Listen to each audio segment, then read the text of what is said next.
सहनाववतु सहनौ भुनक्तु सह वीर्यं करवावहै तेजस्विनावधीतमस्तु मा विद्विषावहै। ओम शांति शांति शांति। वैदिक जीवन पद्धति की इस कक्षा में आप सबका हार्दिक स्वागत है, अभिनंदन है। स्वाध्याय का विषय चल रहा है और स्वाध्याय के विषय में मनुस्मृति के 2 श्लोक आपके सामने रखे थे। दूसरा श्लोक आपके समक्ष है और वास्तव में हम जिस क्षेत्र में जिस ओर पुरुषार्थ करते हैं वह वस्तु, वह विद्या या वह जो हम चाहते हैं, जिसके लिए पुरुषार्थ करते हैं, वो धीरे धीरे प्राप्त भी होने लगता है। तो यहाँ जो बात कही एक बार उच्चारण करेंगे, यथा यथा हि पुरुषः शास्त्रं समधिगच्छति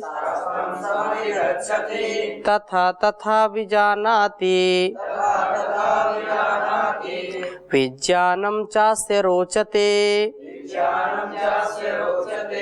तो महर्षि मनु का यह श्लोक, जिसमें स्वाध्याय की महिमा का वर्णन किया गया है कि जैसे जैसे मनुष्य स्वाध्याय के प्रति जागरूक होकर के शास्त्रों को आत्मसात करता है, शास्त्रों की जो बातें हैं उनको आत्मसात करता है, उनको बड़े गहराई से समझता है, जानने का प्रयास करता है, तो सम्यक प्रकार के स्वाध्याय से, सम्यक प्रकार का जो स्वाध्याय करता है, तो जैसे जैसे वो स्वाध्याय में प्रवृत्त होता जाता है वैसे वैसे अनेक जो है शास्त्रों का जो ज्ञान है वो अनेक पदार्थों को विशेष रूप से जानता जाता है और उसकी विवेक युक्त जो है ज्ञान में रुचि बढ़ती जाती है, क्योंकि विवेक से ही हमारा जीवन है। विवेक यदि नहीं है तो हमारा ज्ञान, जो विवेक है, जो हमको स्वाध्याय से मिलता है, जो सत्संग से मिलता है, इसी को तुलसीदास जी ने भी लिखा, बिन सत्संग विवेक न होई, ईश कृपा बिन सुलभ न सोई, सत्संगत मुद मंगल मूला, सोई फल सब साधन फूला, सठ सुध रही सत संगत पाई, पारस परत कुधात सुहाई। तो ये सत्संग और स्वाध्याय ये हमारे लिए परम आवश्यक है, जीवन के लिए परम आवश्यक है, क्योंकि ऐसी उलझनें हमारे जीवन में आकर के खड़ी हो जाती हैं जिनका कोई उपाय नहीं सूझता है, जिनको कोई रास्ता नहीं दिखता है। और यदि वह व्यक्ति स्वाध्यायशील है तो रास्ता अपने आप मिल जाता है, उसके प्रश्नों का उत्तर अपने आप मिल जाता है, उसकी जो समस्याएं हैं उनका समाधान अपने आप हो जाता है, उसकी जो व्याधि है वो व्याधि नष्ट हो जाती है, उसको समाधि की प्राप्ति हो जाती है। स्वाध्याय का इतना बड़ा महत्व है। स्वाध्याय यदि हमारे जीवन में है, जो नियम बनाया है ऋषि ने, शौच, संतोष, तप, स्वाध्याय, तो स्वाध्याय एक हमारे नियम जो है ऋषि बना रहे हैं और इस नियम में जो चलता है, इस मर्यादा का जो पालन करता है, इस मर्यादा का पालन करते करते व्यक्ति कब महान बन जाता है उसको स्वयं पता नहीं होता है। कब उसको आत्मज्ञान हो जाता है उसको खुद पता नहीं होता है। और यही वास्तव में हमारे स्वभाव को परिष्कृत करने का सबसे अच्छा उपाय है। इंद्रियों को रोकने का सबसे अच्छा उपाय है। लोग बोलते हैं इंद्रियां रुकती नहीं, इंद्रियां चंचलता है, क्या करे, मन नहीं मानता है, मन रुकता नहीं है। तो जो स्वाध्यायशील है, उस स्वाध्याय का तात्पर्य यही है, हम जैसा पढ़ रहे हैं तो जो शास्त्रों में लिखा है, जो शास्त्रों में उपदेश किया है, आदेश दिया है, संदेश दिया है, तो क्या वैसा मैं जीवन जी रहा हूं?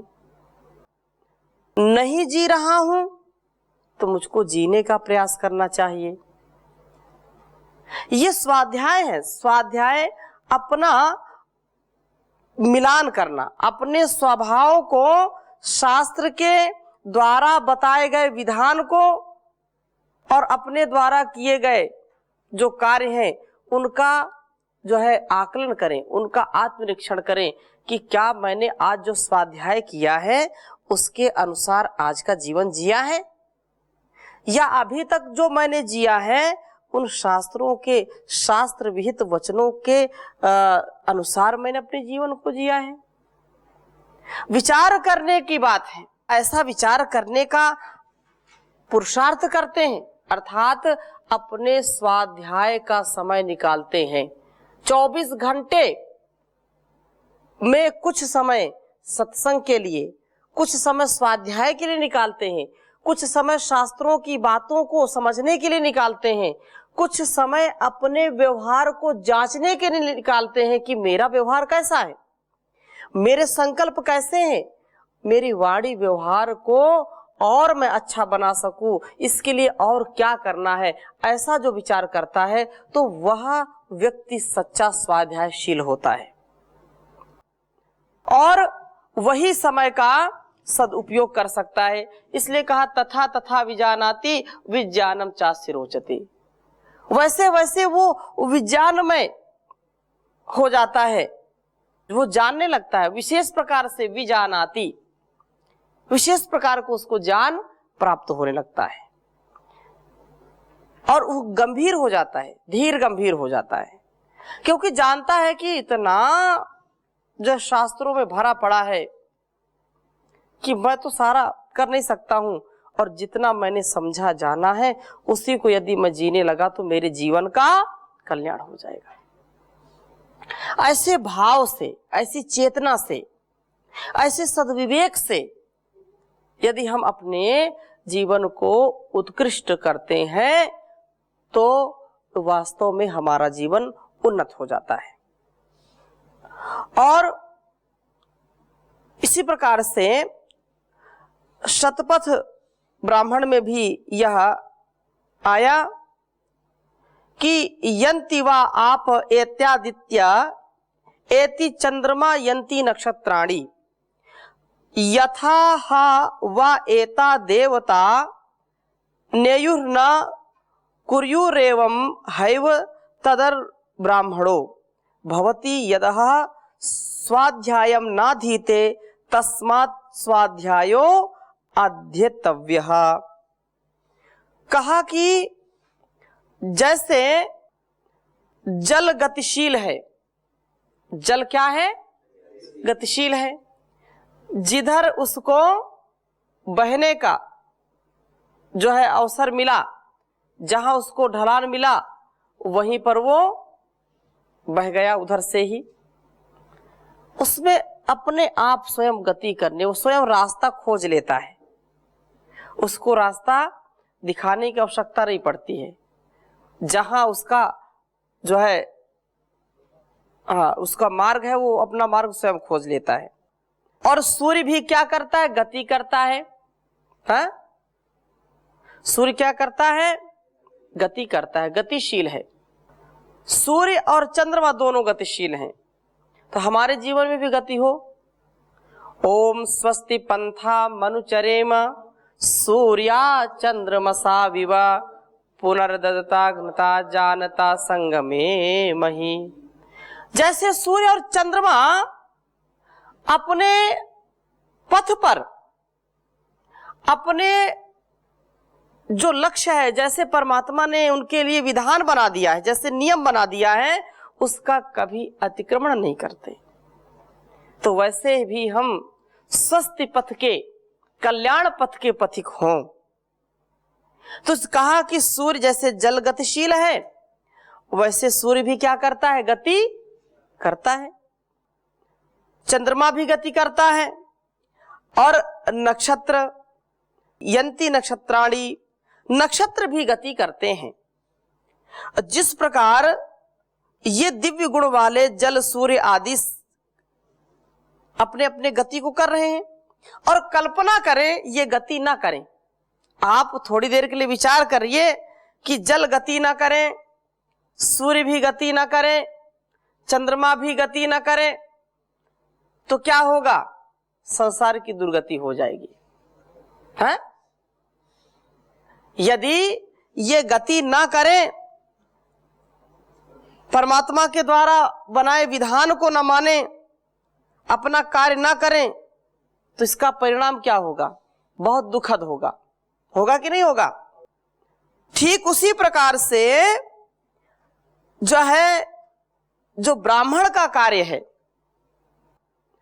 जो एक द्विज का कार्य है, जो एक विद्वान का कार्य है, जो एक ब्रह्मचारी, एक सन्यासी का कार्य है, उसके लिए भी कहा कि जो है वह जिस दिन स्वाध्याय नहीं करता है, वह आचरण ब्राह्मण उस दिन करता है जिस दिन वह स्वाध्याय नहीं करता।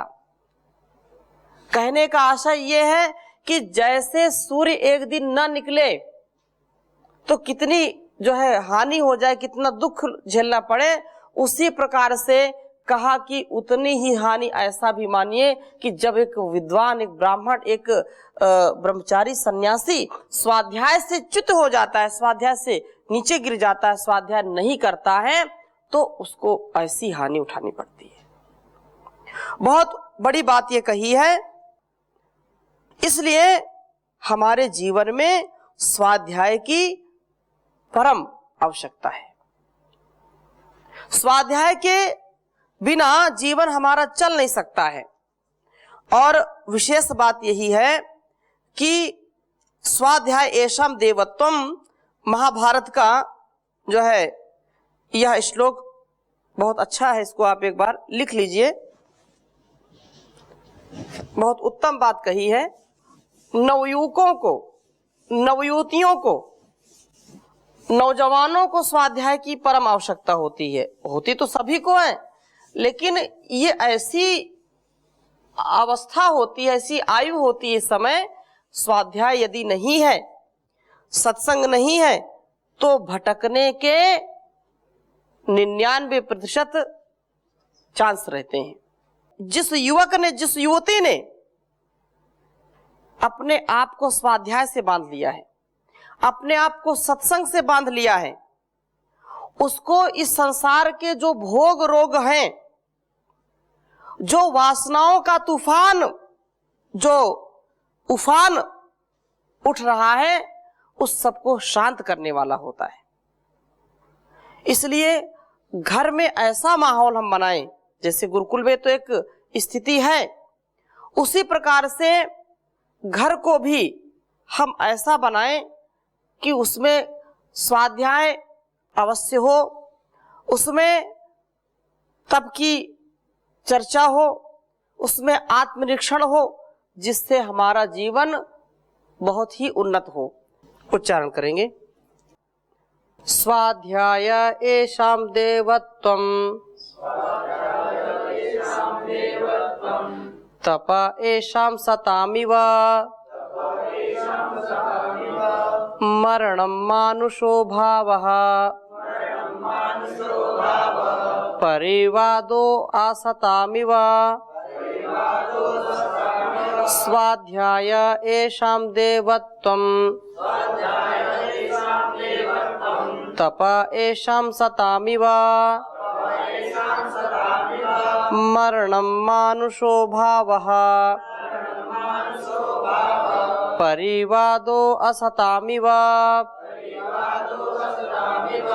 तो ये बड़ी बात कही कि शास्त्रों को पढ़ना ये ब्राह्मणों का देवत्व है। स्वाध्याय एषाम देवत्वम, स्वाध्याय क्या है? ये देवत्व है। किनका देवत्व है? जो इस विद्या को जीवन में उतार करके राष्ट्र के कल्याण के लिए, जन कल्याण के लिए जो सतत पुरुषार्थ करते हैं, जो जनहित के लिए अपने जीवन को त्यागमय तपस्यामय बनाते हैं। तप एषाम सतामिव, तपस्या करना सत्पुरुषों जैसा काम है। और जो तपस्या नहीं करता वह व्यक्ति कभी सत्पुरुष हो नहीं सकता।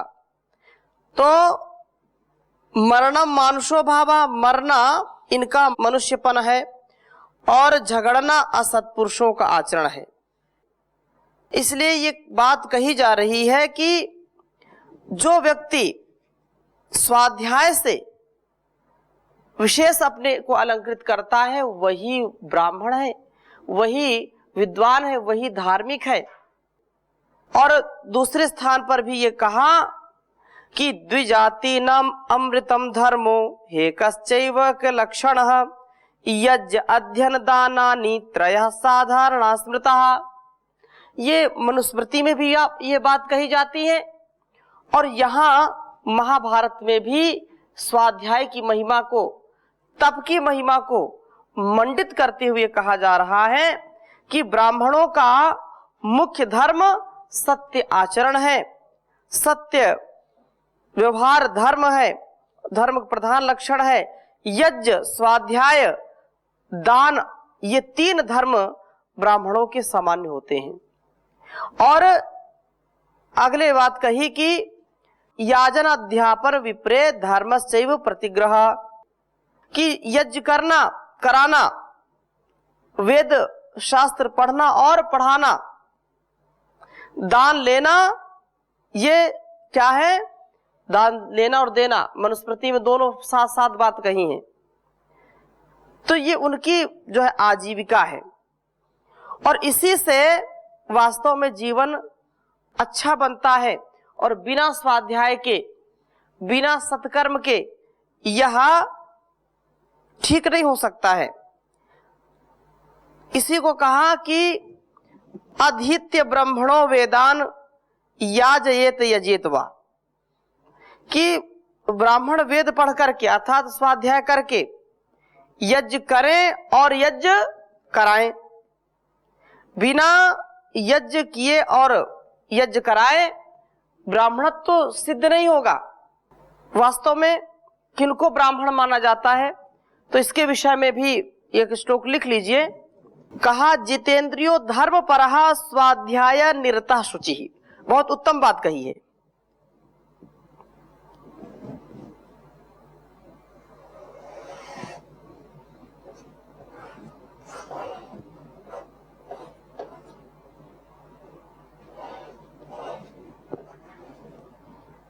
जितेंद्रियो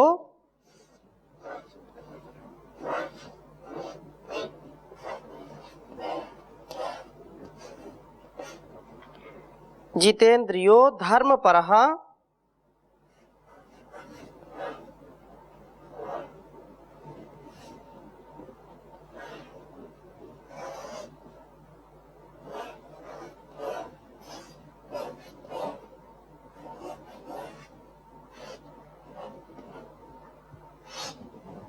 धर्म परः स्वाध्याय निरतः शुचिः।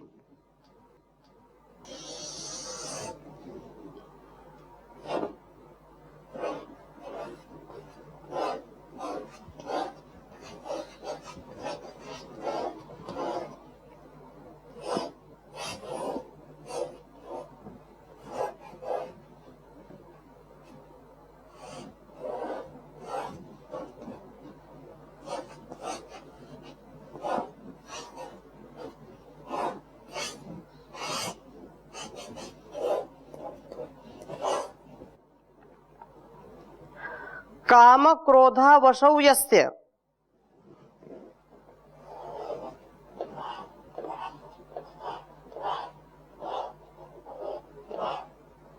काम क्रोध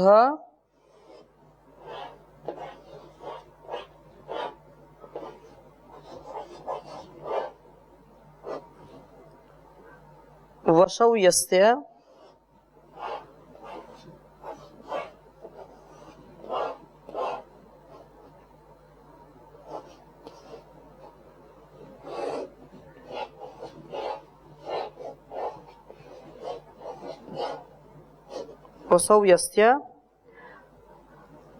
तम देवा ब्राह्मणं विदुः।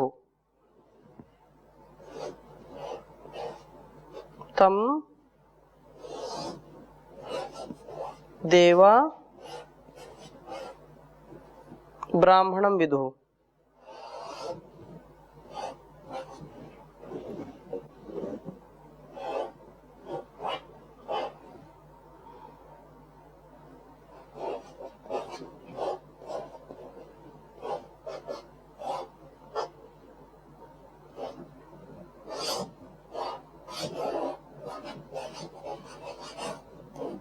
विदु उच्चारण करेंगे। जितेंद्रियो धर्म परः स्वाध्याय निरतः शुचिः काम क्रोधा वशौ यस्य तम देवा ब्राह्मणं विदुः। जितेंद्रियो धर्म परः स्वाध्याय निरतः शुचिः काम क्रोध वशौ यस्य तम देवा ब्राह्मणं विदुः। वास्तव में सच्चा ब्राह्मण कौन है, ये समझने की बात है। और यह महाभारत का श्लोक यह हमको प्रकाश दे रहा है कि वास्तव में सच्चा ब्राह्मण कौन है। तो कहा कि जितेंद्रियो धर्म परः, वास्तव में जो जितेंद्रिय है, जो अपनी इंद्रियों को जीतने वाला है,